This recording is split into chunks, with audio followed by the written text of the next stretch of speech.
Question is very simple. You'll be given 5 cards and you have to get 3 of one type, 3 of one type and 2 of another type. Maybe you can have 10 of diamond, 10 of spade, 10 of clubs and 2 of spade and 2 of diamond. Even that is also one of the possibility. So basically you have to count how many possibilities are there with the given condition divided by what are the total possibility of choosing 5 cards. If you get both of them, you will get your answer. Okay, let's start with the denominator. Rather, we'll start with the sample space. Sample space.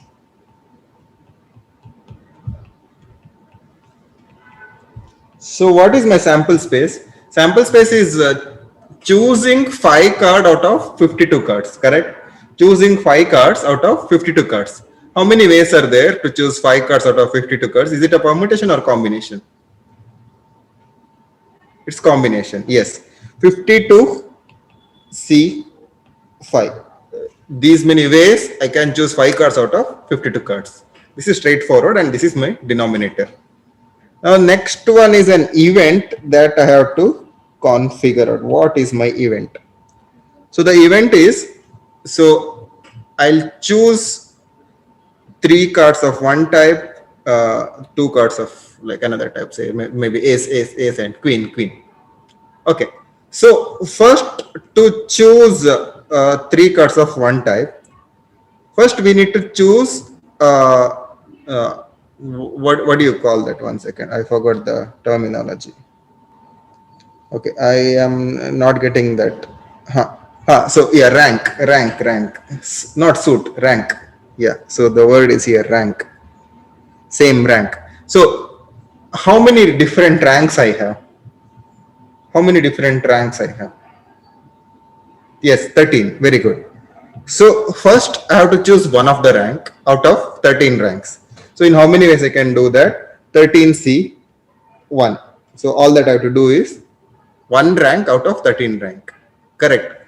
Into, so I have chosen 1 rank now. Say 2 or 4 or 5 or 6 or ace or jack or queen. Once I do that, my rank is fixed now. How many cards I have to choose in one of the rank? So basically I have to choose 3. But how many cards are there for a given rank? 4, correct? So the number of ways I can choose 3 cards out of 4 cards is 4C3. Again, it is a combination because order doesn't matter. Order doesn't matter. If you write ace of spade first and ace of diamond next, it's one and the same. Okay. Now we are done with choosing 3 cards. Now we have to choose one more rank. So how many ways are there to choose one more rank? So how many ranks are left? 12 ranks are left. So I have to choose 1 rank out of 12 ranks. So 12C1 into how many cards I have to choose. So now say I have chosen 8 of 8. In 8 we have 4, 8 of heart, 8 of diamond, 8 of clubs, 8 of spades. But all that I need is only 2 cards. So I have 4 cards and I have to choose 2 cards, correct? So this is my count for the event, for this type of event.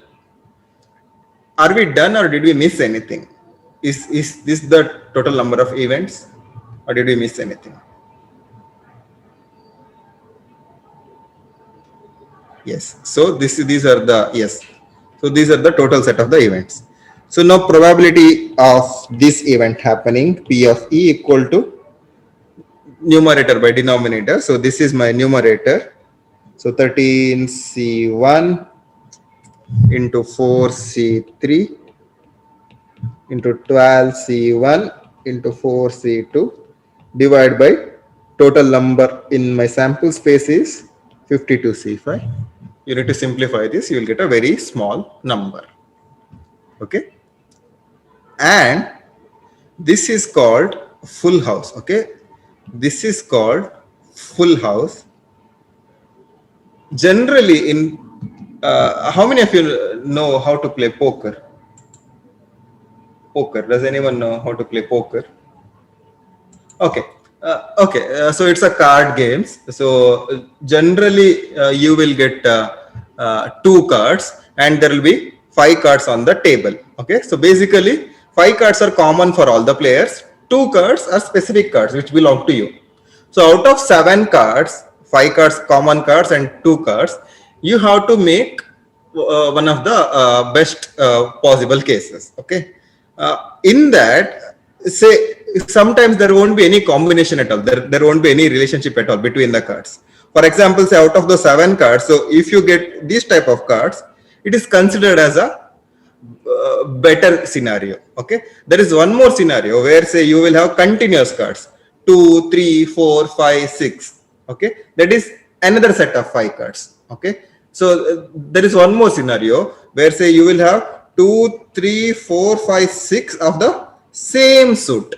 That is another case. Okay, getting those five cards is like getting those probability of getting those cards is like very minimal. Okay, there is like another cases where they will ask you only you need to have only two of a kind. Two of a kind means you care about these two cards should be similar, say queen. Other three cards, no one cares about it.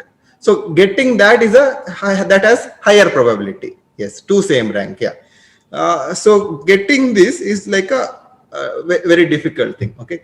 Now I have one homework question for you. Say you have five cards here. Three cards are same. Two cards are another rank. Now say tell me which one is a rare probability. Is this one or getting four cards of same rank and fifth card can be anything? Okay, getting four cards of the same kind and fifth could be different. Okay, so my question is, which one is a rare probability? Rare means probability number should be like very small. If it's very small means that such events happening is like very low, right? So my question is, here three cards are of same rank, two cards are of same rank. The next question is, four cards should be of same rank and one card of some other rank. Maybe say you have four queens and say one jack, or four kings and say 110. So count the number of cases in the for this event and see which one is bigger and which one is smaller, and figure out whether getting four of a kind, that is called four of a kind, is rarer, or getting full house, this is called full house. Which one is rarer? That is your homework. Okay, try that. Okay, next problem. This was another homework which I had given. Any answers for this? Yes, 67. 67 is the correct answer. Yes, Pramatha is saying getting four cards of the same kind is more rarer. I think that is correct, but just to cross verify, just get this event total cases for four of a kind. Okay, just cross verify whether this number is bigger or four of a kind number is bigger. So most probably you are correct, Pramatha. Yes. A little box contains 40 Smarties, 16 yellow, 14 red, and 10 orange. You draw 3 Smarties at random from the box. What is the probability that you get 2 Smarties of one color and another Smartie of a different color? Express your answer as a percentage rounded to the nearest digit. So, again, similar problem. First, we'll write the total count in my sample space. Sample space count. How much it is? What is the total number of cases actually we have in sample space? What I need to do? I need to find 3 Smarties out of 40 Smarties. 40 choose 3. Yeah, 40 choose 3. Good. Then let's write our event. So event could be, what is my event? Event is you get 2 Smarties of one color and another Smartie of a different color. So event also, like I can have multiple cases. Say one of the event 1. is, so what are the colors? Yellow, red, orange. Say two yellow and one other. So how many cases are there for this? Two yellow and one other. Two yellow and one other. How many cases are there? Yeah, 16C2 into 24C1. That is correct, because you have 16 yellow ones and 24 non-yellow ones, or 24 other Smarties. So number of ways you can choose two Smartie out of 16 is 16C2 into you have 24 other Smarties. Excuse me, sir. Yes. Are the Smarties alike or different? I mean, at least a one color if you take, are they alike or different? I knew this doubt will come to you. Does that really matter? Yes, no, sir. Because if they were all alike, I mean, if Smarties of one color were all alike, then it is only two ways, right? Either you get something of this color or something of that color. Okay, so let's do one thing. So suppose you have 16 yellow Smarties and one red and one orange. Okay. And in second case, you have 16 yellow Smarties, you have 14 red and 10 orange. And you're trying to pick one of the yellow Smarties. In which one, in which case you will get a better chance to pick a yellow one? First Second one. case. First Yeah, one. first case, yeah. First one, 16 yellow, 1 red, 1 orange. Yeah. And second one is 16 yellow, 14 red, 10 orange. Yeah. So now if I keep on increasing red and orange Smarties, my count should increase, right? Or should it remain same? Increase. Increase, right? So here we are not exactly calculating uh, uh, doing permutation and combination. We are doing with respect to the probability of getting those. That's why we need to count all the cases. So if there were say only 10 other Smarties, it would have been 16 into 10. Because this number, whatever number comes, it goes to numerator, right? So that's why. Yeah, yeah. So like if you are doing probability like the other way, then it was effectively like doing 1 by 24, like that. Yes, yes, yes, yes. Okay. What is the second case? Second case is two red and one other. And I'll, what is the value here? 14C2, because 14 reds are there and others are 26. I have to choose one of them, 26C1. The last one is, I think, blue, no, orange. Two orange, one other.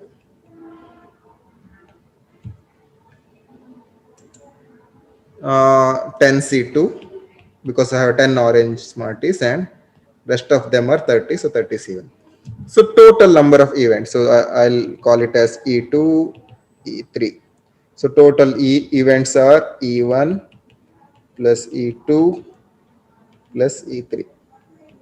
So I need to add all these things. So I'll get, okay. So I'll call this as some number. I'll not write it. So this is A. So the calculation part, you can do it on your own. So probability of E happening, total number of elements in E is A, that is this plus this plus this, divided by the denominator, the sample space is 40C3. If you simplify this, you will get 0.66 something, you will get some 8 or something, or approximated to 67%. So basically, if you're picking three Smarties one by one, there's a 67% chance that two of them are one color, one is of different color. So see, if we didn't know how to get these numbers, do you think there's that much chance? See, try to imagine this. So you have 30 Smarties, sorry, 40 Smarties. How many? 40 Smarties, and 16 of them are yellow, 14 red, and 10 orange. So if suppose if you didn't know like how to calculate this, would you have been able to guess 67% there's a chance that I'll get two of the same color and one of the different color? If we didn't know probability, what is the number that you would have guessed? Can you put it on the chat or can you tell me? So you got my question, what I'm trying to ask.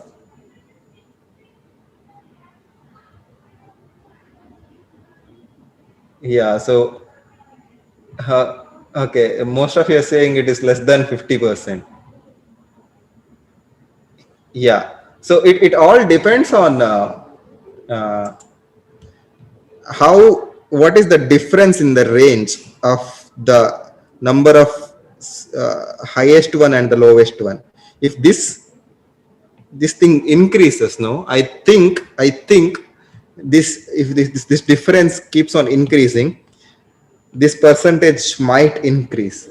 I think that is the correlation it might have. I'm not sure, I'm just guessing it. So and another homework for you is assume that there are say 22 yellow ones and say only how many, 4 orange ones, and see what do you get the probability as. Okay, take that as homework and let me know what is your finding. Okay, so this is how you learn stuff. Okay, one is you have to solve more and more problems, and then you have to try to connect your intuition to that problem. So now some of one of you said you would have guessed 70% if you didn't know how to calculate it. Okay, so once we solve the problem, we should develop an intuition to solve the, get the answer without solving the problem. Okay, so to get that intuition, you have to experiment with the problem which we give. Okay, so like I said, just see, do different combination, increase this, decrease this, and keep this one same, and see what happens to your probability. In the next case, keep everything same, 15 13 13 14, sorry, 14 14 13, and see what happens that time. Okay, so this is how you develop intuitions to get the answers in probability, or say even in P and C. So just by looking at the problem and looking at the options, you should be able to guess the answers. So you should develop that. Okay, that's what I'm trying to say. Okay, we'll continue now. So where was I?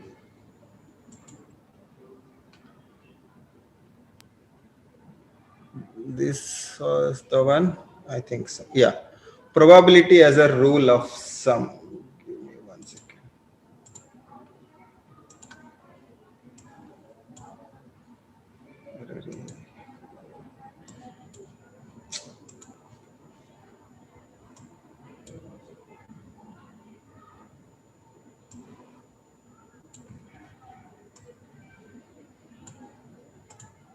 Okay.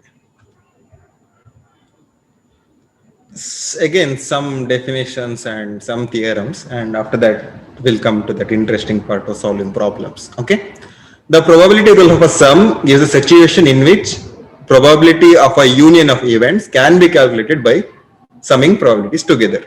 So what they're saying is just like the previous problem, Smarty problem.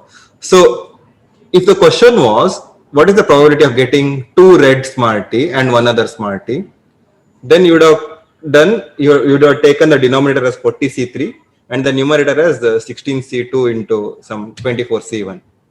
Then the question is what is the probability of getting two orange Smartie and one other Smartie, and the third question will be what is the probability of getting two yellow Smarties and one other Smartie, correct? And the fourth question is what is the probability of getting two same color Smartie and one other Smartie. So you have calculated all these three things separately, then you have added it. Okay, that's what we are trying to say here in probability, the rule of sum. Probability rule of sum gives situation in which probability of a union of events can be evaluated by summing all the probabilities. So earlier, like we calculated all the events E1, E2, E3, then we added them, then we divided by the sample space. That is what is we are trying to say here. and it is often used on mutually exclusive events, meaning that events that cannot both happen at the same time. That is true, right? So in the previous case, we cannot have two orange Smarties and two red Smarties coming up at the same time because we have only three Smarties. So that is the meaning of mutually exclusive events. Getting two red Smartie and one other Smartie is different from getting two orange Smartie and one other Smartie. Okay. What else we have? Okay. Rule of sum for mutually exclusive events. So, for example, rolling odd numbers and composite numbers in a fair six-sided die are two mutually exclusive events. Do you agree? I mean, are you able to understand what is mutually exclusive event? For example, if you are rolling a die, you will have six options: 1, 2, 3, 4, 5, 6. One of the event is rolling odd number. Rolling odd number means the numbers are 1, 3, 5. The elements in this are 1, 3, 5. Rolling composite numbers. What are composite numbers? Non-prime numbers. 4 and 6 are composite prime numbers among 1, 2, 3, 4, 5, 6. The elements here and the elements here are completely different. They do not have any overlap. Such events are called mutually exclusive events. So elements from here and elements from this event are completely different. Okay. That is an example for mutually exclusive event. In that case, okay, so anyways, they have explained here odd numbers. It is 1, 3, 5. Probability of getting them is 1 out of 2. Similarly, composite numbers are 2 and 4. Probability of getting them is 1 out of 3. Probability of A union probability of B means just adding the probabilities. That is, what is the probability of getting odd numbers or composite numbers? So that means either odd numbers and composite numbers. Then it is, I just add the individual probabilities, which are half and 1 by 3, which is nothing but 5 by 6. So if someone asks you what is the probability of getting a composite number or odd number, so in the event I have odd numbers as 1, 3, 5 and composite numbers are 4 and 6. So basically 5 is my total number of cases out of 6 cases. So it is 5 by 6, which is same as adding half and 1 by 3. Yes. So in other words, intersection between the events is a null set. So if you don't know what is the null set, so there are no common elements between all the events, and such events are called mutually exclusive events.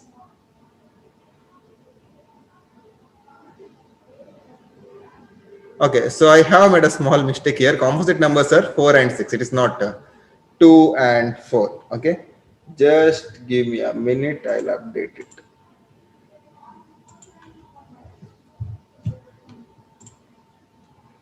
Okay.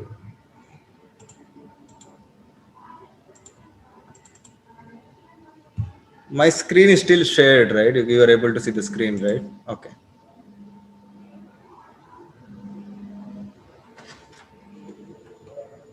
Okay. So it is 5 by 6. Okay. Let's see. Yeah. Now let's see the generalized rule of sum. Let A and B be events, not necessarily mutually exclusive. Okay. In the previous case, we assume that it is both are exclusive. Now they are not necessarily mutually exclusive. The probability of the union of these events. Okay. Let's see what happens in this case. Here, there will be some overlap between A and B in this case. So it is not just straightforward adding probability of A, probability of B will not give me the answer, because within A and B there are some overlaps, so which I have to subtract. Uh, yeah, so you might have seen this also Venn diagram. So here there are, if I count, this is my say this is my total event. Okay, so suppose this area of this rectangle is my total event, out of which area of this circle is probability of A happening. Similarly, area of this circle is probability of B happening. If someone asks you what is the probability of A or B happening, so you have to calculate this entire area. But if you add this area to this area, that means you have added this area twice. So that's why you're subtracting this area once. That is what the meaning of this subtraction. Probability of A intersection B. Okay, this is just one example I have given. Okay.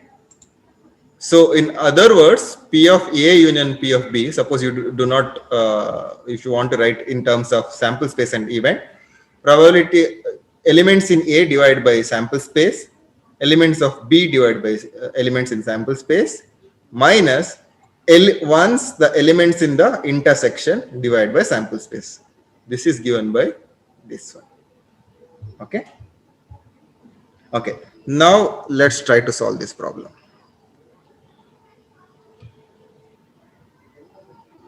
Okay, so you can note it down if you want. So the formulas. Anyways, so this is the question we have. On a table, there are total of 30 distinct books, 9 math books, 10 physics books, and 11 chemistry books. What is the probability of getting a book that is not a math book? Okay. How do you solve this? Yes, it is 7 by 10. I want you to solve using probability as a sum. Okay, so you can use negation also. Probability of something happening is nothing but 1 minus probability of something not happening, but using sum rule. So how do we do that? So in my question they're asking, this is not a math book. Okay, so all that it can happen is it can be either physics book or chemistry books. So probability of getting physics book, is it independent of getting a chemistry or a math book? What do you say? Yes. So I have say 30 books. That I have 30 books, and say I'm picking a physics book. Okay. Say in the next case I'm picking a chemistry book, and in some other case say I'll pick math book. Are these three events independent? Yes, because now I am worried about only the first book. Okay, now we are picking only first book. Remember, if we are picking two books, okay, then picking the second book is not independent of picking math or physics or chemistry, because suppose you have chosen first book as maths, then you will have 8 books of maths, 10 of physics, and 11 of chemistry. Now if they say choose a physics book, then you have only 29 cases now, correct? But if you had chosen, okay, we'll come back to this problem later. I don't want to confuse you now. Let's stick to this problem, okay? Otherwise, I'll confuse you now. Okay, we'll stick to this problem. What is the probability of getting a book that is not a math book? So, which is same as probability of getting a physics book plus probability of getting a chemistry book. What is the probability of getting a physics book? It is 10 out of 30. So, plus chemistry book, it is 11 out of 30. So this is nothing but 21 out of 30, or 7 by 10. Okay, now we are worried about only one book. That's why it is picking a first book as a physics, or first book as chemistry, or first book as maths. All three are totally exclusive events. Okay, now let's try this problem.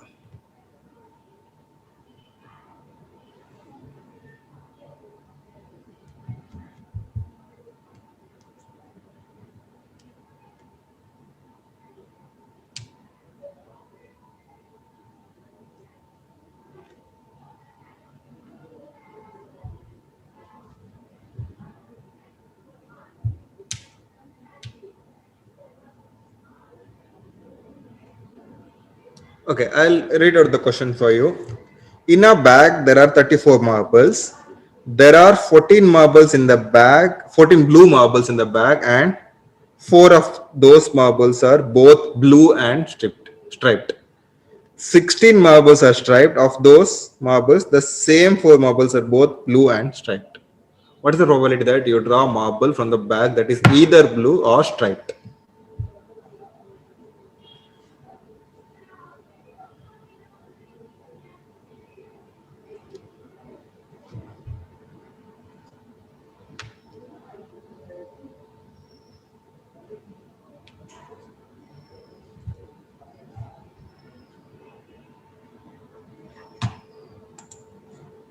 Satvika, Muralidhar, your answers are correct. Other answers are wrong.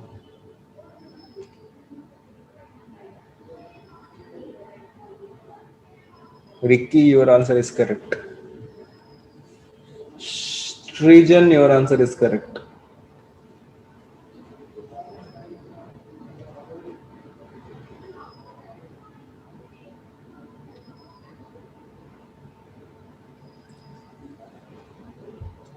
Yes, Varun, that is correct. Ricky, yours also is correct.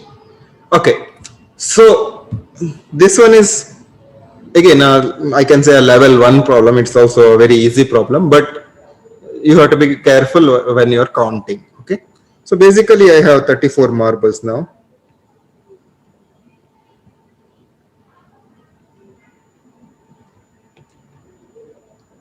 Okay, so I have 34 marbles. There are 14 blue marbles in the bag. So 14 blue marbles. So I'll do one thing.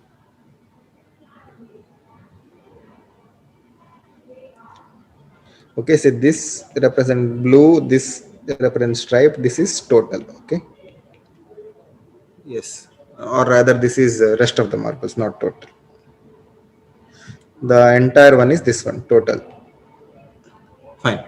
How many blues are there? 14 blues are there, and out of which 4 are both blue and striped. So I'll have 10 non-striped blue marbles and 4 both striped and blue. And in the second case, they are told 16 marbles are striped, out of which again 4 are both blue and striped. So 16 means, so only striped non-blue will be 12, right? Because 12 plus 4 is 16, correct? Now, what is our formula? Probability of A union B is probability of A plus probability of B minus probability of A intersection B. Correct? What is the probability of A? Probability of A is probability of what is my A event? A event is we are getting a blue marble. Correct? What is A union B? A union B is getting either a blue or a striped. That is what we have to calculate. That is, we have to get either blue or striped, in which A is getting blue, B is getting striped. Okay. So what is this value? So this is nothing but how many marbles? So 10 out of 34, and here 16 out of 34 minus A union B is 4 out of 34. So if you simplify this, what is the answer? 10 plus 16, 26 minus 4. No, no. Sorry, this is not 10. This is 14 here. Correct? Here it is 14. So this will be 14. Yes. So if you simplify this, you will get 14 plus 16 is common denominator same. It is 34 for everything. 14 plus 16 is 30. 30 minus 4 is 26. So you will get the answer as 26 divided by 34, which is same as how much? 13 by 17. Now you can count this way also. 10 plus 4 is 14 plus 12, which is 26. Both are giving you same numerator, which is 26 by 34. Here also it is giving 26 by 34, which is same as 13 by 17.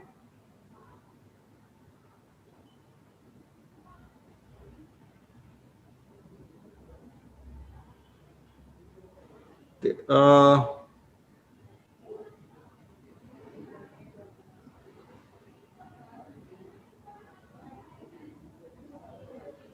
Okay.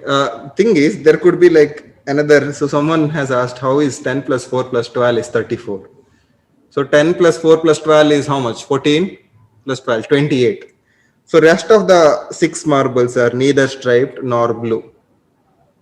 So there is something outside, which is 6. Okay. Now I hope your doubt is clear now. Okay. Okay. Let's move to our screen now.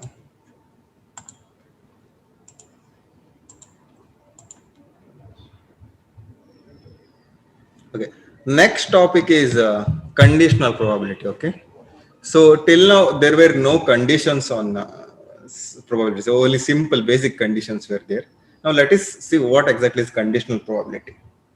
A conditional probability is a probability that a certain event will occur given some knowledge about the outcome or some other event. Okay, uh, say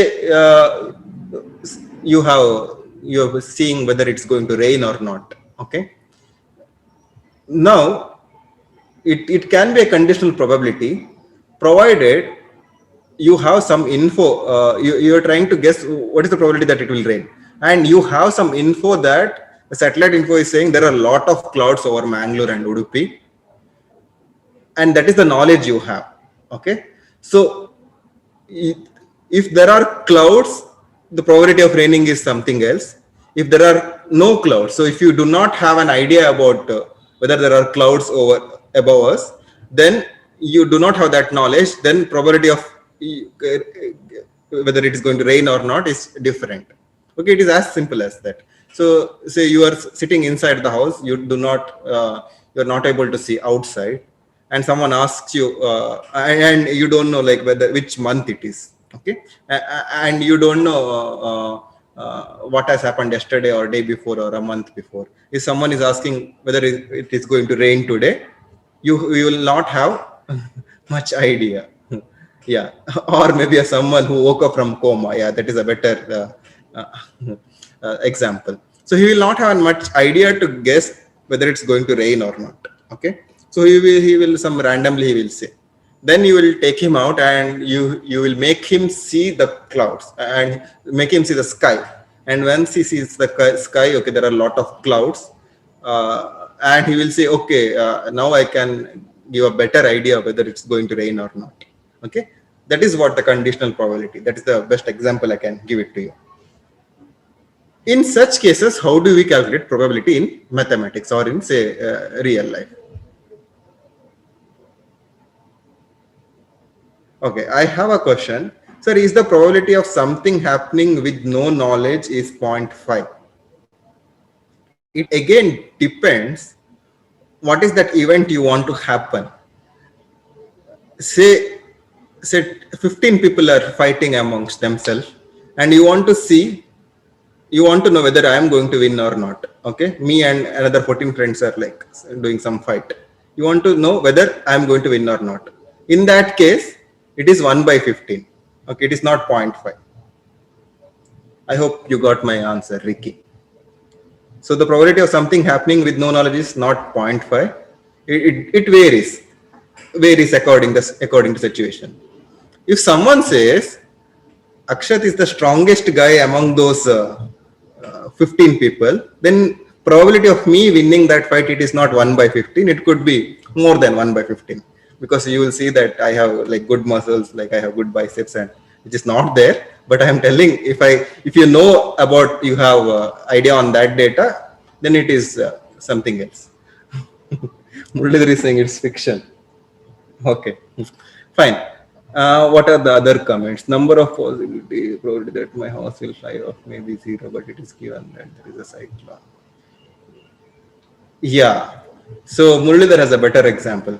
Probability that my house will fly off may be 0, but if it is given that there is a cyclone coming, it is 1. Yeah. That is another example. That is also an example for a conditional probability. Okay. Fine. We'll continue. This is how you define conditional probability. Probability of happening A given that B has happened. It is read as the probability of A given B. Okay, probability of event A happening given that B has happened. Probability of Muralidhar's house flying away given that there is a cyclone coming. Okay, that is how we denote it. Probability of A given B. Next, if events A and B are in uniform sample space, okay, so you need not worry what is this uniform sample space. We will get to see example for this.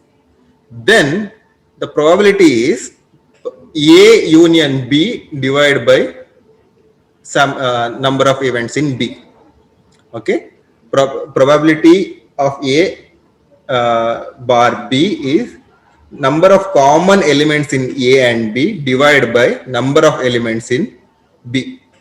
Okay, so here denominator is not everything in the sample space. The denominator is B, because I know that B has already happened.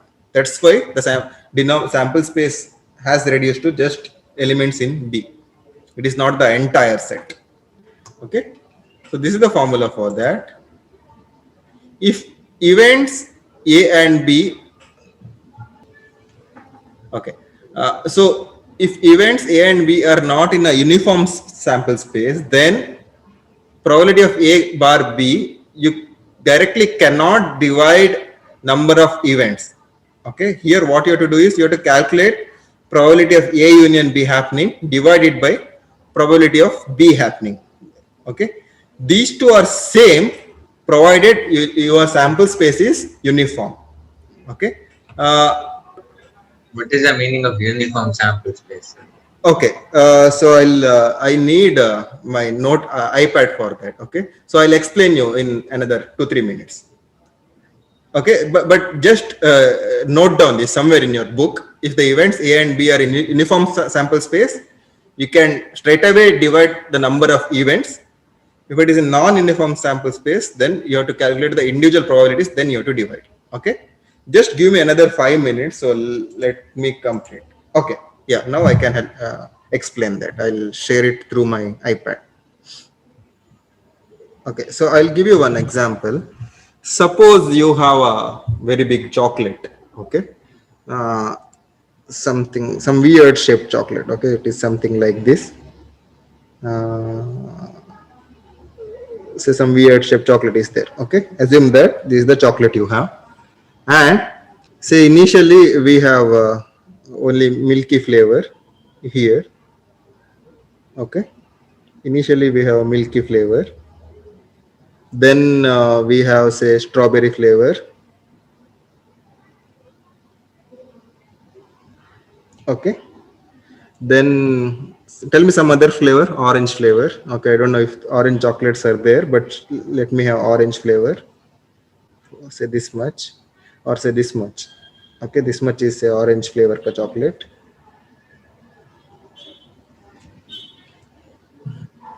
Who's calling me dumb?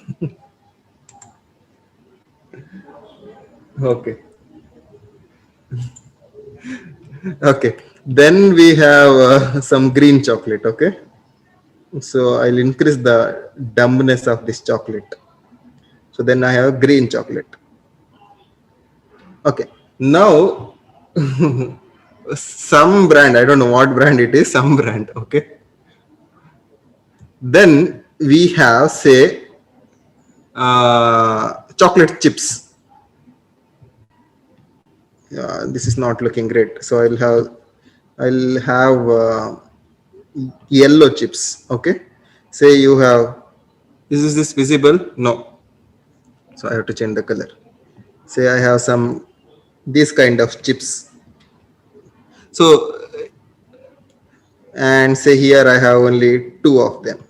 Okay, and here I have many, and here I have only two of them. Okay, now the question is, there are, you have to find what is the probability of getting a chip. When I say chip, these kind of things, given that you have got green chocolate. Okay, if that is the question, you straight away cannot say that I have 1 2 3 4 sample space of green is say 1. You cannot write sample space of I'll do one thing to make it clear. I'll have one more green piece. I'll still make it bad, this chocolate. Okay, so I have one more green piece. Okay, now what is the probability of getting chip given that you have got a green piece? Okay, you cannot say the number of events in the denominator is 2 and the number of events in the numerator is say some chocolate chips. Okay, because probability of getting a green area is different from probability of getting white or pink or orange. Correct? Probability of getting a green area is not same as probability of getting white or orange or yellow. Just because there are two areas and just say one areas, I cannot write when I say probability of getting a chip provided you have got a green chocolate. You have to write the entire area first. Correct? You have to write the entire area that is occupied by green, then you have to write the area occupied by the chocolate chip. Okay, that is what the meaning is. You straight away cannot count the number of elements here. If the chocolate was something like this, okay, if the chocolate was say something like this, a simple uniform chocolate,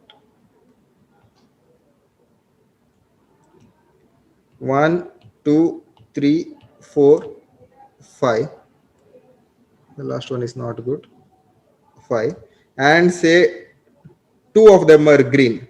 Okay, two of them are green and say rest of them are some rubbish colors. One is yellow, one is some this color, and one is any other red color. Okay, so this is your new chocolate, and you have cookies in white color which have say let's assume that this is some fixed length. Okay, some L into height. This all are like same width. Okay, and say you have cookies which are of in circular shape, which have like some specific diameters.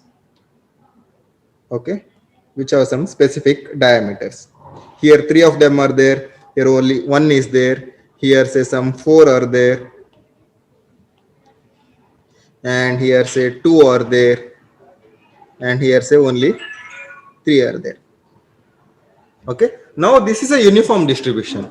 Here if someone asks what is the probability of getting a cookie or say this chip, provided you have got a green chocolate, then all that you need to do is first figure out how much is the area of the green chocolate, and then figure out how much is the area of the uh, this one, what is that, the chocolate, the chip, this one. Okay, here all you need to do is 6 into area of these small chips divided by green area, and this green area you can straight away write as 2 times the uh, 1 by 5th of total area. Correct? So green area you can write as 2 times 1/5 of the total area. Correct? But in this case, in this case, you cannot count the total event as 2 times 1/5 of the total area. So for that's the reason you have to get the probability of getting this first, then you have to get the area of the chip. Okay, that is the example I am trying to give. So here probability of yellow, what is this color and red color and green color, they are uniformly distributed. So getting those these events happening are like everything is similar because they have equal area, but in this case they have different area. That is the difference between uniform and non-uniform. Okay, so Ricky is asking why is it A intersection B. Okay, now if the question was say I have removed a cookie here. Okay, I can't remove cookie like that. I have to decrease my. Okay, so assume that there are no cookies here. Okay, assume that there are no cookies in this section. Uh,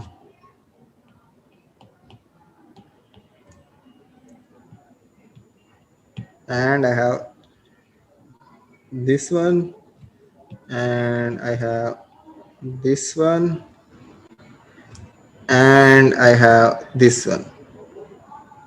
Okay. So the first question is, what is the probability of, you say you were given this beautiful chocolate. I'll remove this ugly chocolate. So what is the probability of getting this chip? What is the probability of getting this chip?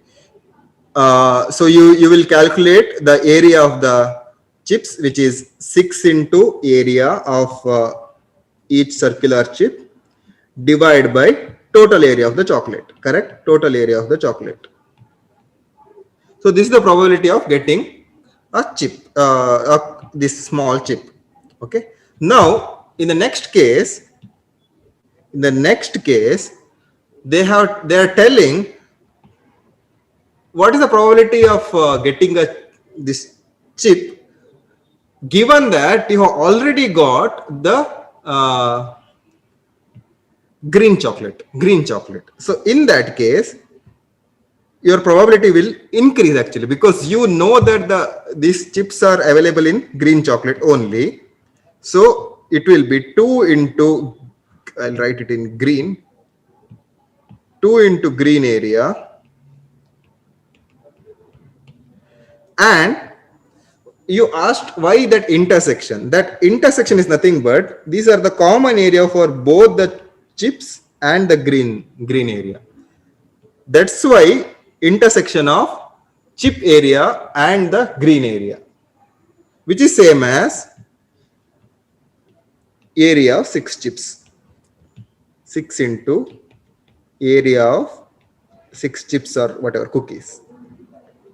So that's why this formula is there.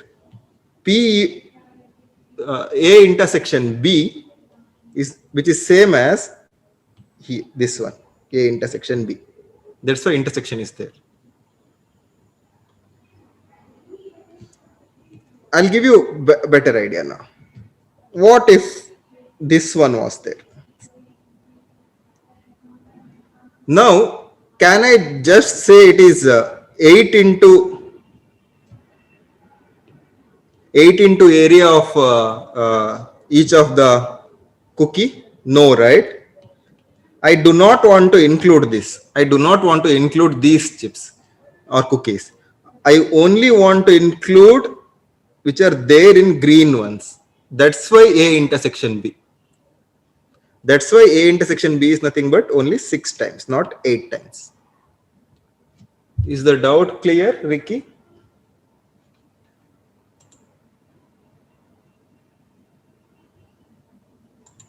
Uh,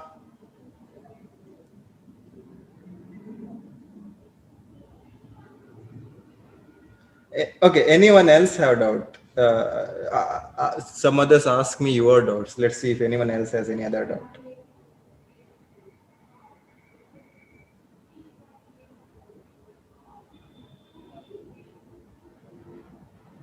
Okay, so no one else has doubt. That means it's not clear to anyone, I guess. It's not clear, is it? Hello. Okay, it's not clear.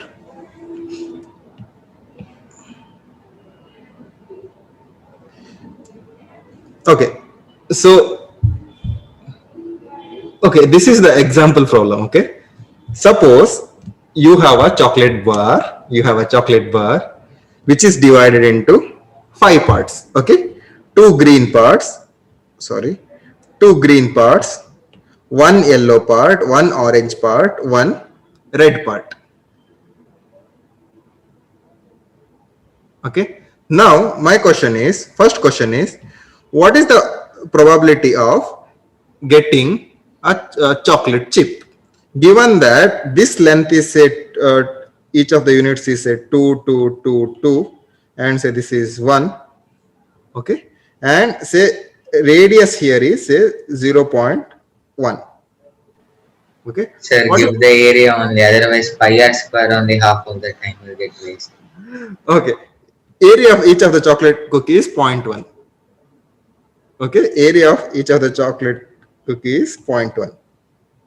Now, what is the probability of getting a chocolate cookie? Getting a this cookie, white cookie. What is it? Can you quickly tell me?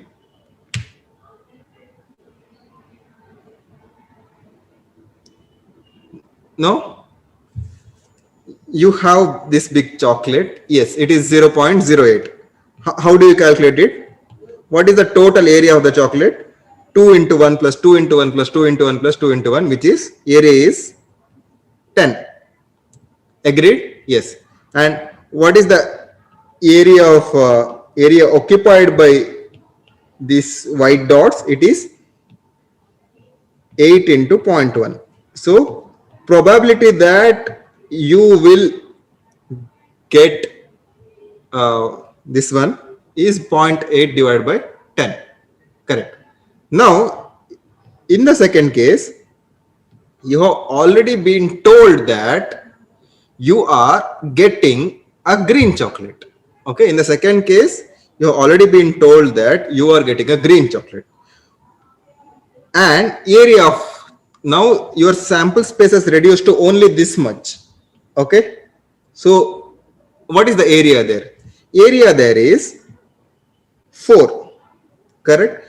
And how many of them are, how many these cookies, white cookies are in green area? It is 6 into zero point 0.1. So this is nothing but 0.6 divided by 4. Now compared to this number is like very huge. Why that is very huge? Because you are already told that you will be given a green chocolate. So, and there are lots of cookies in that. So that's why that is the example for conditional probability. Okay. What happens in non-uniform case? Okay. In non-uniform case, either the distribution of the say green, orange, red, this will be different. Say it need not be say 2 into 1 bar, and at the same time number of white cookies uh, within these colors is need not be same. It can vary according to some formula. Say if it's green, this is the number of cookies. It is yellow, this is the number of cookies. And even the size of the cookies also might vary. Okay, that's why you need to calculate individual probabilities there. Okay, anyways, so we'll solve the problem, so that time we'll come to know.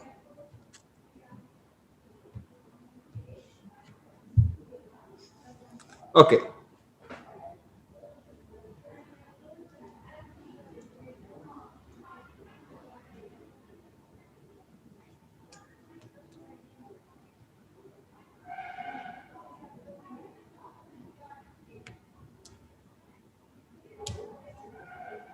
Pramatha and Satvik, your answers are wrong. Ketan, it is first answer is correct, I guess. Ketan.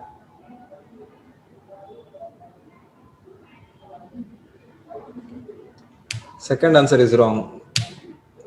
Why everyone is saying 1 by 6?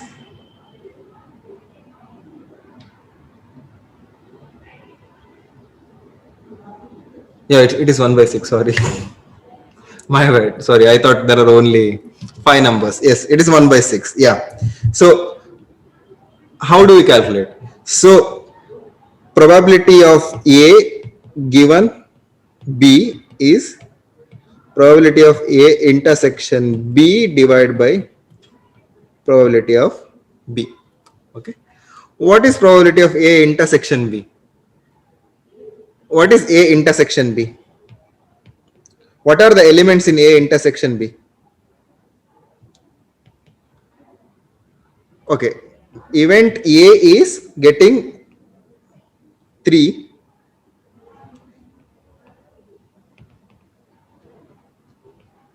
Event B is getting an odd number. Yeah. So this is event A and this B is getting an odd number. Okay. Now what are the elements in this one? What are the elements in event A? It is just 3. What are the elements in B? It is 1, 3, 5, 7, 9, 11.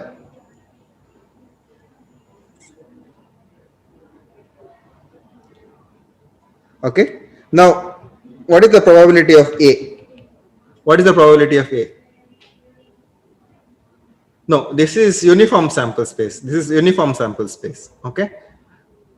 What is the probability of event A happening? 1 by 12. What is the probability of event B happening? 1 by 2. So what is the probability of A given B? This is same as probability of A union B divided by probability of B, or other one what we saw was number of elements in A union B divided by number of elements in B. We'll calculate both the things. Okay. First we'll calculate this part. Okay. This part. So probability of A union B is 1 by 12 divided by probability of B is 1 by 2. So this gives me 1 by 6. Similarly, what are the number of elements in A union B? Number of elements in A union B. Only 3 is the common element. Correct? So A intersection B, sorry, A intersection B is 3. So I have only 1. Correct? So number of elements is 1. And how many elements are there in B? It is 6. So both are giving me same answer, 1 by 6 and 1 by 6. Okay. Let's see if you have any example where it is a non-uniform case. Excuse me, sir. Yes. Could you just show the problem? Okay, yeah. Yes. No, the little bit more up. Yes, yes. So what I thought is like this problem can be simplified if we take that 1, 3, 5, 7, 9, 11 as our sample space, and Yes. getting 3 as our event. So then it will be very simple for us. Yes. That's what here that is happening, right? This is my sample space, and within that sample space I am getting A as an event. Correct? Now once I decide the sample space, now say B has become my sample space. In that I have to find what is A. A intersection B is same as A only, right? That's what it is trying to say here. Yes, sir. Yeah. So in reality, so it is something like this. So you have a bigger sample space, okay, and then you have B happening, then you have A happening. They may or may not overlap. Okay. So if someone asks you what is the probability of A happening, then all that you do is you count the elements here and divide it by total number of elements in the sample space. If someone asks you what is the probability of A happening provided B has happened, you count the elements in B, take it as the denominator, and you count the common elements. Correct? You cannot consider these elements when you are saying the B has already happened. Do you agree? Yes. Yeah, I think now you understood properly. Okay. Try this problem now.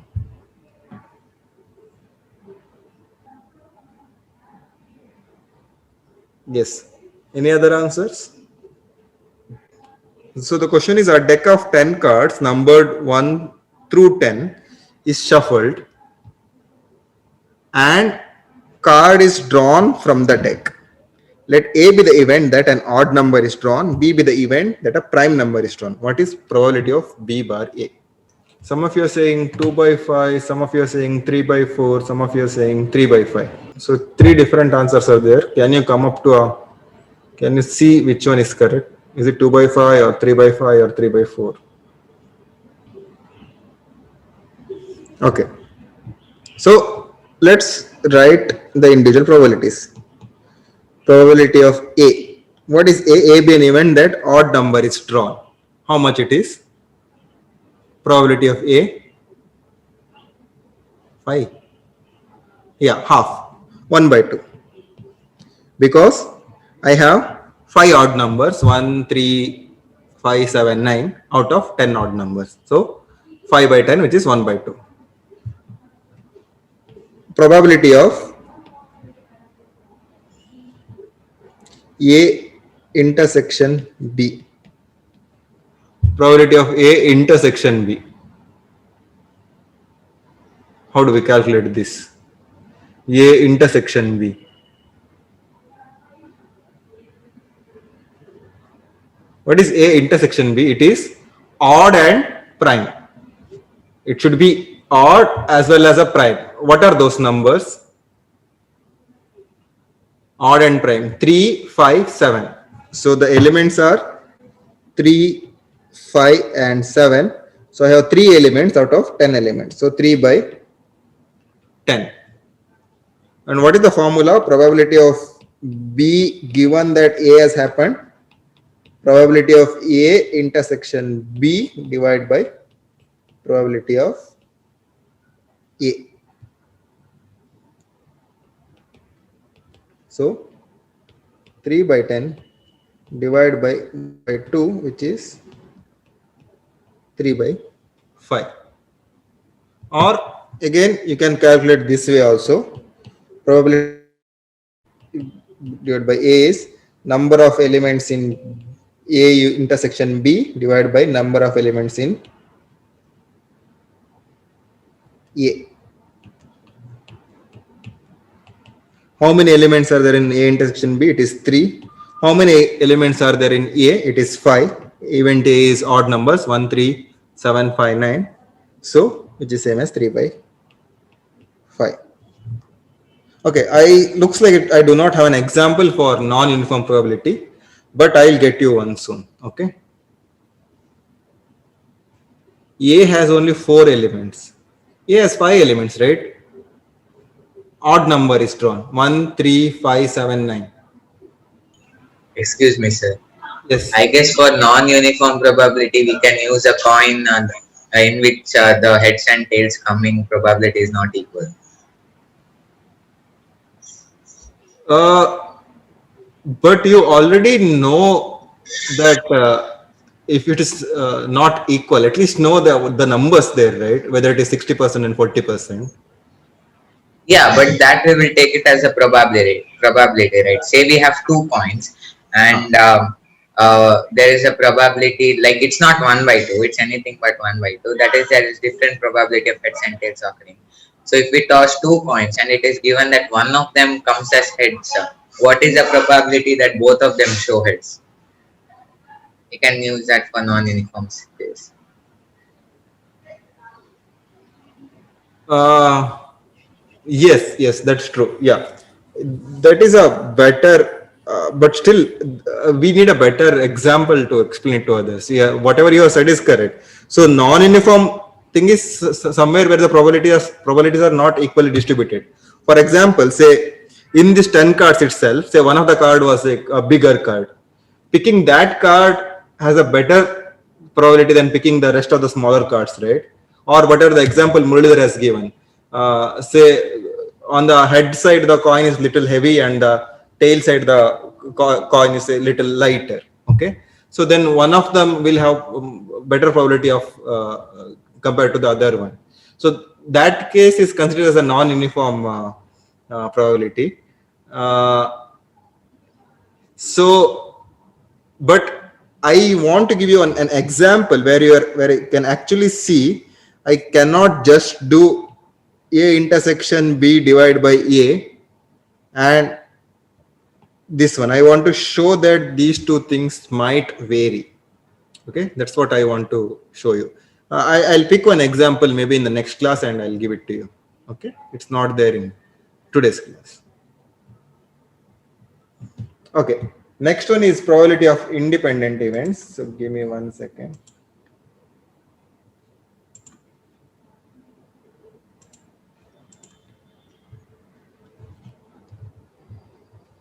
Yeah.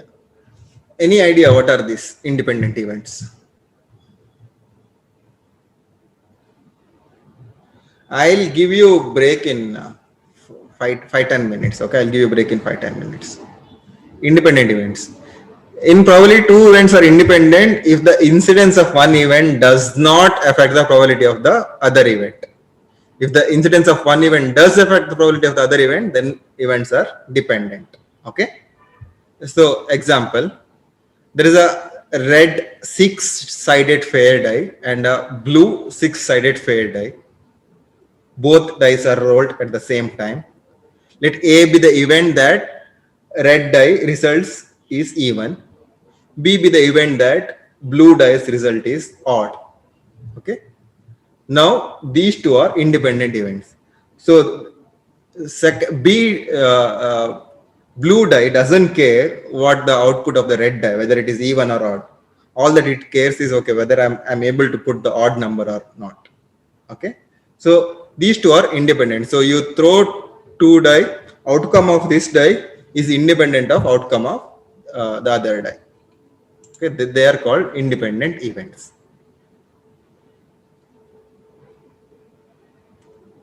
Yeah. So one more example that Ketan has given is, suppose that a crow dies, then what is the probability of getting heads? Yeah, both are independent events. Or maybe sometimes this happens in JE. Okay. Uh, so you learn something and questions come like difficult or some random questions. Those two are independent events. You are learning something and in the exam some totally different questions have come.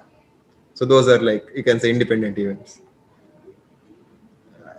Anyways, uh, okay, so I'll give you one before that. Anything else is there? Where am I? Yeah, one more is probability rule of product. Okay, that is rule of product. Here the rule of product is a guideline as to when probabilities can be multiplied to produce another meaningful probability. Specifically, the rule of product is used to find the probability of an intersection of events, and we have seen that. Okay. Uh, Say again, I'll give you one example. A six-sided fair die is rolled twice. What is the probability that both the rolls have a result of 6? How do we calculate this? First, we calculate what is the probability of getting 6 in the first die, 1 by 6. What is the probability of getting 6 in another die, 1 by 6? Total is 1 by 36. But if you keep on writing all the sample space, you can have 1, 6, 2, 6, 3, 6, 4, 6, 5, 6, 6, 6, 2, then again, say you can have first die 1, 5, 2, 5, 3, 5, 4, 5, 5, 5, 6, 5, 1, 4, 2, 4, 3, 4. Like that, you have 36 event, and in that one of the event is 6, 6. So 1 by 36. Here also you get the same answer. So yes, so that's all I have for the theory. Rest of the things are problems. So I'll give you a break of 5 minutes, and after that we'll continue with the problems. Okay. And your quiz is at 7. So I thought I'll finish this by 6:30. I am not able to finish this. So come back in 5 minutes. Okay. No, it is for 15 minutes. So I thought that I thought that I'll be able to complete this portion by 6:30. So that's why I kept it from 6:30 to 7:30. Correct? It is there from 6:30 to 7:30. So it is for 15 minutes. You can start taking it around 7:05 or 7:10. Don't worry about the quiz now. Okay. So come back in 5 minutes.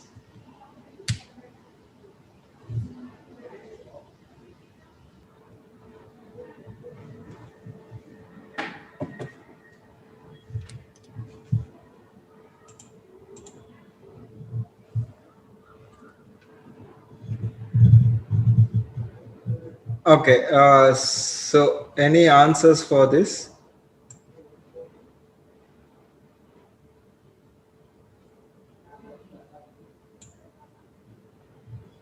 So what do you think? It's dependent or independent? So most of you are saying dependent. Let's see why it is dependent. So there are 3 green marbles and 5 blue marbles in the bag. 2 marbles are drawn from the bag at random. Let G be the event that first marble drawn is green. Let B be the event that second marble drawn is blue. Okay. Are the events independent? That is what I want to know. If it is dependent, tell me why is it dependent. If it is independent, tell me why is it independent.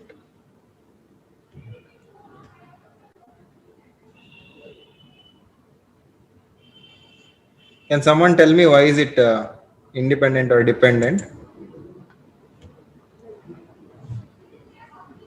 Dependent because you reduce the total number of marbles in the jar or Yes, bag.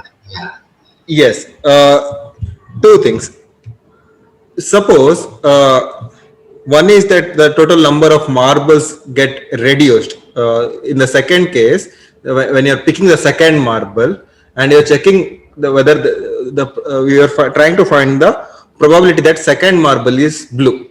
Okay, that probability varies actually, because if the first marble picked was a green one, if the first marble picked it was a green one, then we will have two greens left and five blues are left.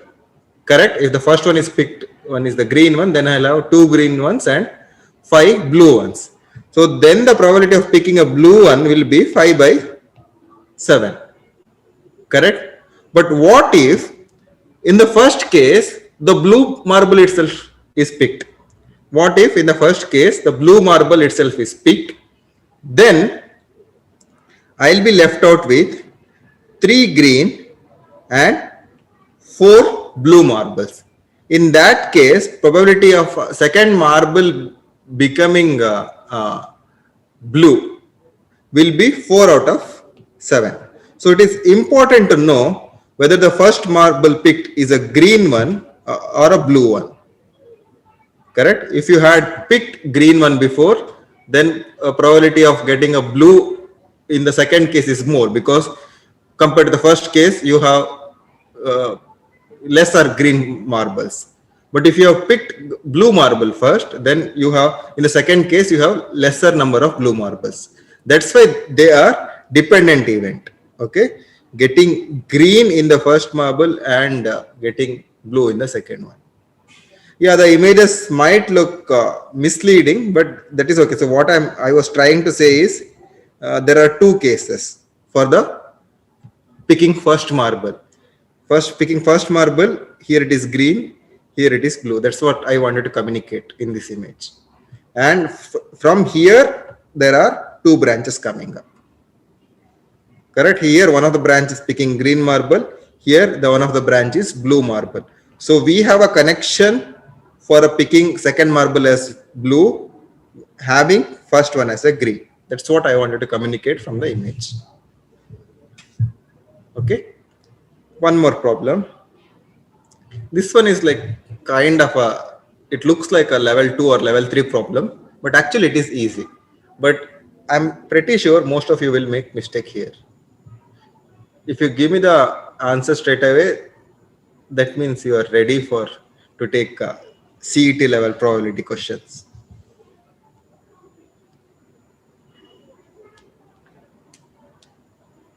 So the question goes like this: a couple have two children. What is the probability that both of the children are boys, given that one of the children is a boy? Assume that when a child is born, it has equal chance of being a boy or girl.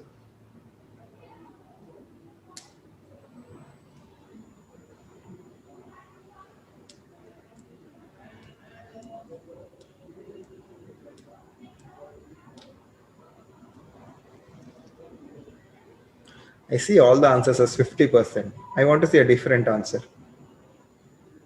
Okay, I see one different answer now. Okay, different means not 0% or 100%, something other than 50%. Okay, 50% is something like most of us, right? So that's why I said that it is actually a level 2 or level 3 problem. But if you have understood, if you think a little, you'll be able to get the answer. So it is somewhere between CET and JE mains.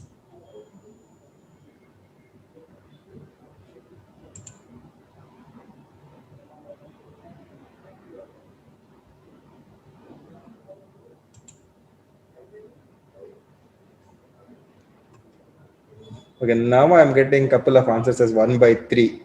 Some of you are saying 3 by 4. Does it have to do something with the fact that the children are already born?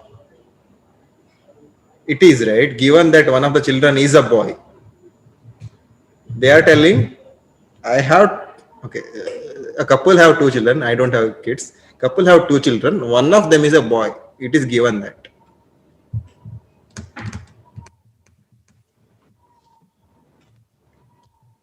Can you write a sample space, or can you list out all the events having two children?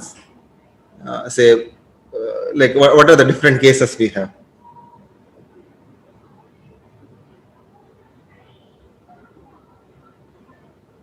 Can you list out that? Yes. So some of you are giving the answers as first child can be a boy, second child can be a boy, first child can be a boy, second child can be a girl, first child can be a girl, second child can be a boy, fourth one is girl and girl. Okay. Now the question is, what is the probability that both of the children are boys? Now this is a case probability of A, sorry, bar B. A is uh, second child is boy, or rather it is not second child, it is even the second kid is boy, given that first child is boy. Okay, so what happens here is, so in which cases we have at least one boy? Only in these cases, correct? Only in these cases. So my denominator is 3, because I have only 3 cases where there is at least one boy. That's what they were told. I am already telling you that there is a boy. Now, out of these cases, how many cases have both the boys? So it is one case has both the child as boys. So it is 1 by 3. So this was given in CET once and this was given in JEE mains once. So most of you had written 0.5. Yeah. So Ricky is saying he's already ready for CET. Yes, Ricky, you can write CET with our second PC children, but only probability questions. Okay, no chemistry, no physics, no biology, no other topics question. Only probability questions. Okay. Uh, of course, you can try other questions also. You guys are already smart because you're CFL students. Okay. Next one. Do I need to go through this again? Rule of product. I hope this is clear to you. I briefly explained you that time. So, taking two dice, what is the probability of rolling? 6 and 6. So, if you want to write the sample space, this is how it looks like. 1, comma 2, 2, comma 2, 2, what am I writing?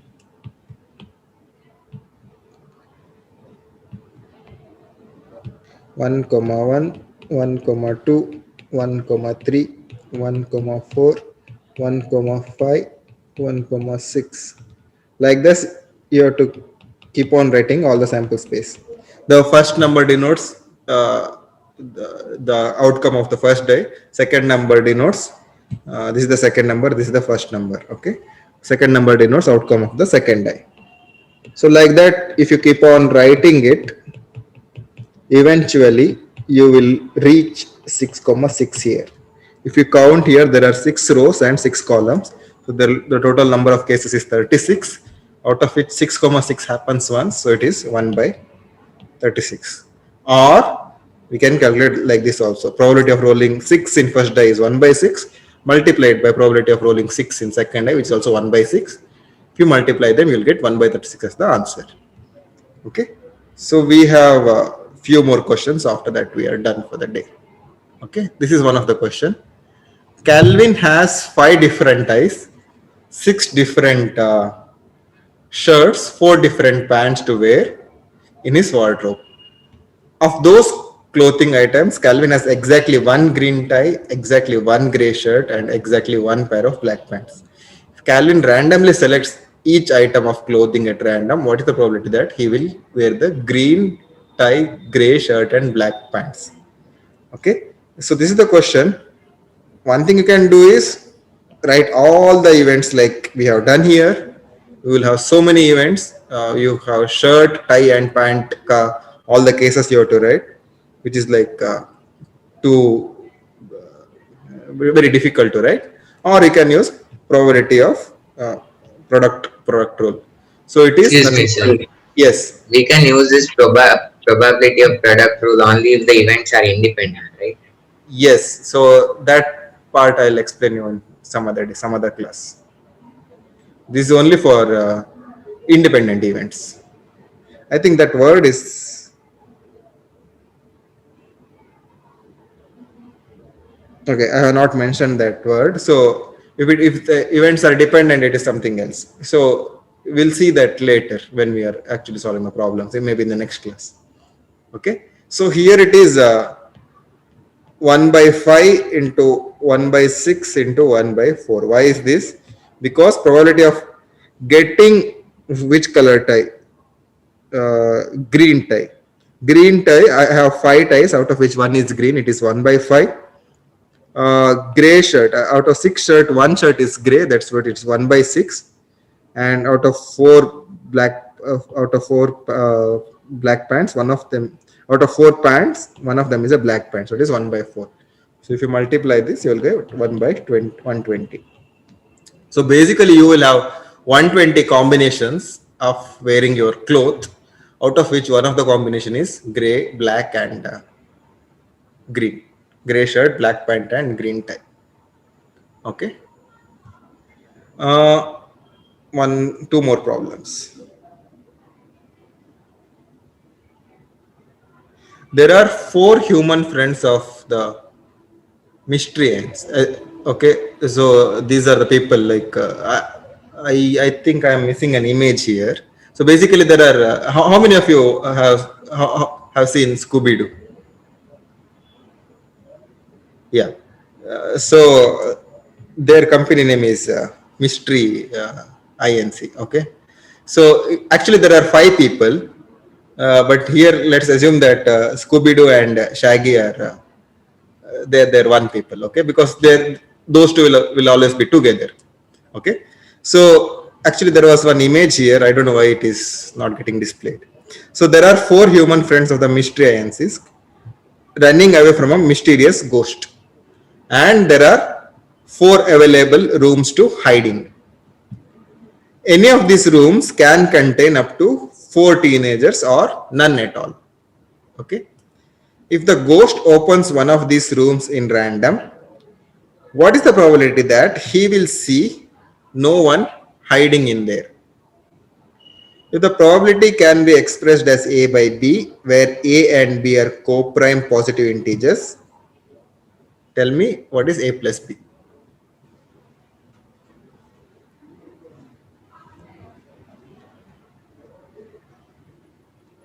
No. So Ketan is very smart. He did 3 by 4 and added 3 plus 4. He got 7. Nihad is also very smart. He also got 7. So this is not that straightforward.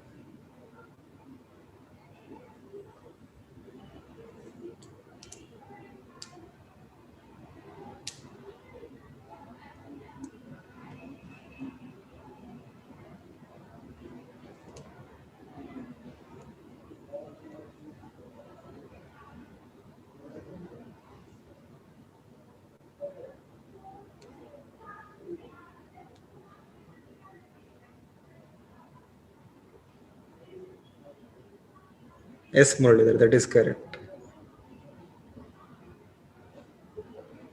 See, you cannot just say 3 by 4. Why you cannot say 3 by 4? Suppose there are 4 rooms like this, okay? Say ghost opens one of the rooms. Say the ghost opens this room. If a person is, say, suppose Shaggy is not there in this room, that means he should have occupied any of these three rooms. Probability that Shaggy occupies these three rooms is 3 by 4. But our case is nobody is in this room. You have calculated only one person probability.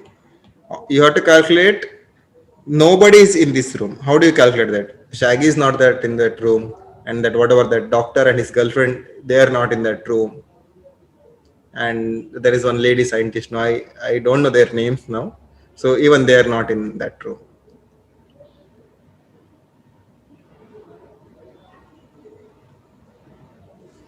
So for simplicity, let's call them, say, uh, Ali, Sally,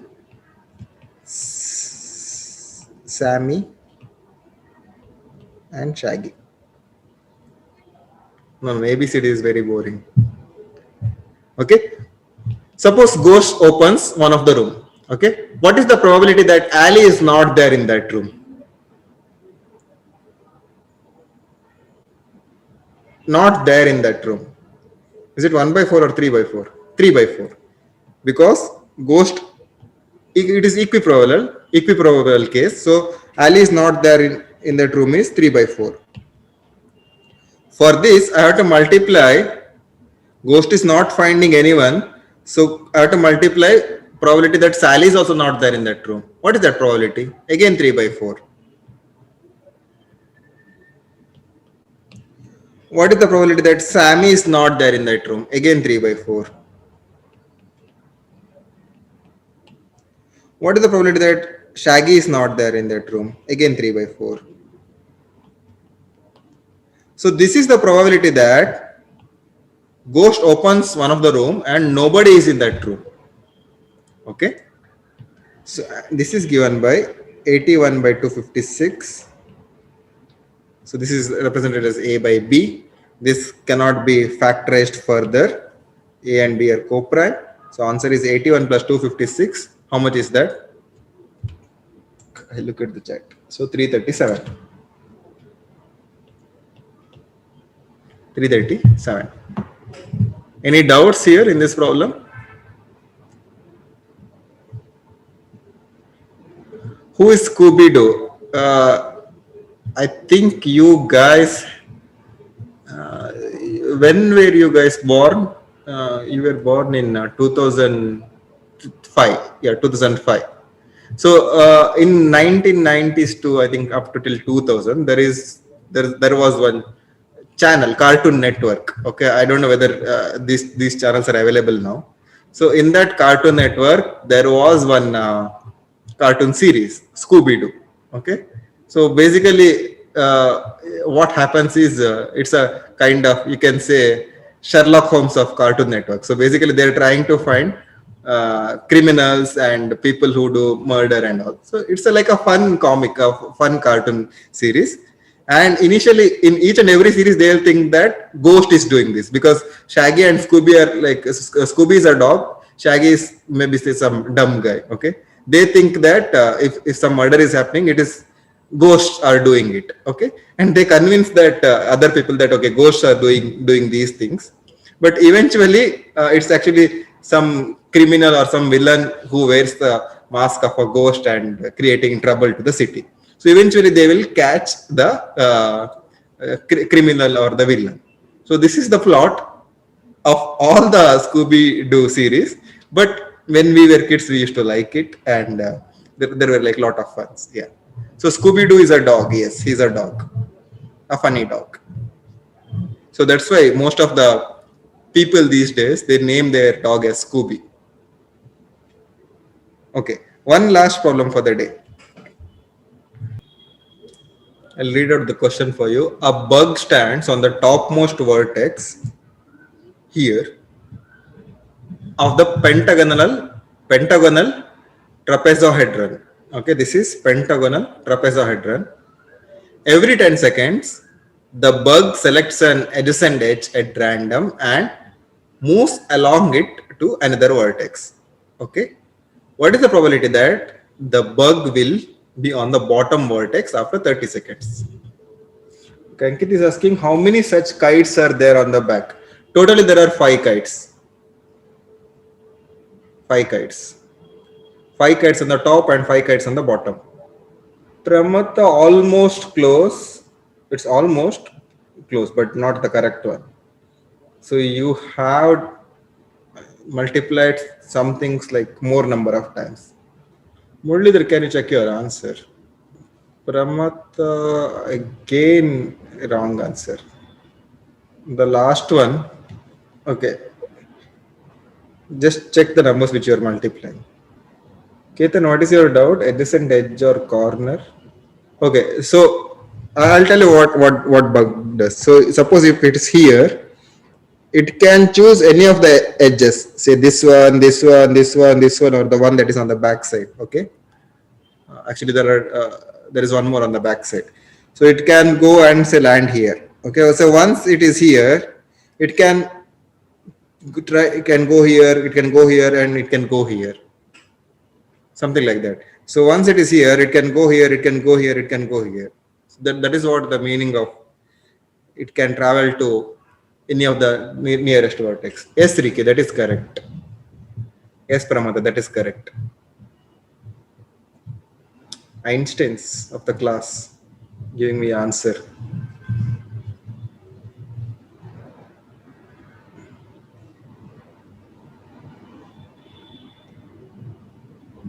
Muralidhar, who told you that it cannot go back?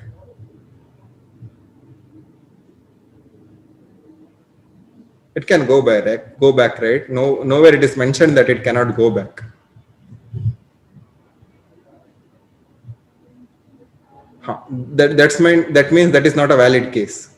If it goes back, it cannot do it within 30 seconds. That means that is not a valid case. Satvik Ketan, yes, correct answer.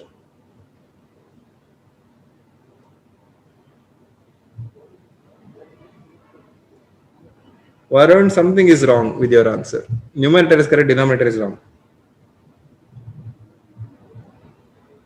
No, so it can. So once it is here, suppose so it can go back or it can go here or it can go here. Anywhere it can go. They are not No, told. if it goes back, then it cannot come back it can't come back to the last bottom vertex in 30 seconds, right? Yeah. So, but it has a possibility of going back, right? So in my sample space, I need to consider all the cases, right? Yeah. Yeah.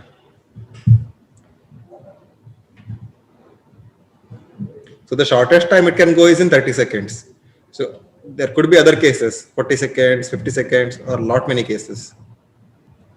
Yeah. So let's calculate it. Suppose it is here, somewhere here. It can take any of the path. Okay. If it takes any of the path, is it a valid path for us?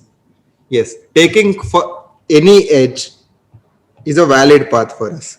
So it doesn't matter which path it chooses.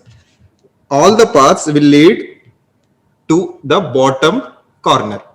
So I have 5 ways of choosing the first path, and all the 5 ways will help me in reaching the bottom corner in 30 seconds, because totally there are 3 paths which has 10 each of 10 seconds, and if I add them it is 30 seconds, or it can be something like this, or it can be something like this.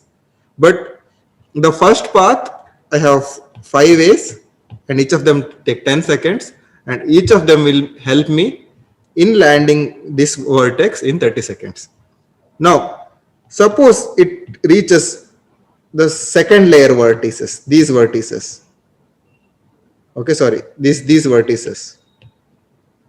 So once it say reaches this path, if it goes back, it will not reach the vertex in 30 seconds. But if it takes this path or this path, there is a chance that it will reach the bottom vertex in 30 seconds. So once it is here, I have a 2 ways out of 3 ways in which I can bug can reach the bottom vertex in 30 seconds. So once I reach the second vertex, I have three ways, out of which two ways will lead me to the two out of three. Okay. Then once it reaches the next layer, suppose it has reached the next layer. So once it, suppose it came like this and it came like this, or say it came like this or it came like this. If you see this vertex, again it has three ways, correct? But only one of the way will make the bug reach the bottom corner. Other two will take it somewhere, will take the bug somewhere, and bug will not make it in 30 seconds. So I have three ways to choose the third path, out of which only one will give me uh, proper destination. If you simplify this, the answer is 2 by 9. So probability that the bug will reach the bottommost corner in 30 seconds is 2 by 9. Okay. Any doubt? I'll not tell this year. I'll tell. Ricky is asking me from where do I get these questions. So actually, I refer only three websites. I'm not telling which websites. That is one of them, Ketan. That is correct. Don't tell it to anyone. That is also correct, Ricky. That is also correct, Ankit. So do not discuss these websites with each other. Okay. Uh, uh, yes. So try to solve these problems. So I think I have not given any homework. So in the next class, when I give the homework, try to solve those problems. You have test now. Finish it before our quiz. It's for 15 minutes. It is valid. It is open till 7:30. You can take the test. You can take the quiz, and after that you can sleep or eat or do whatever you want. Okay. See you next week. Bye bye. Have a good day and all the best for the quiz.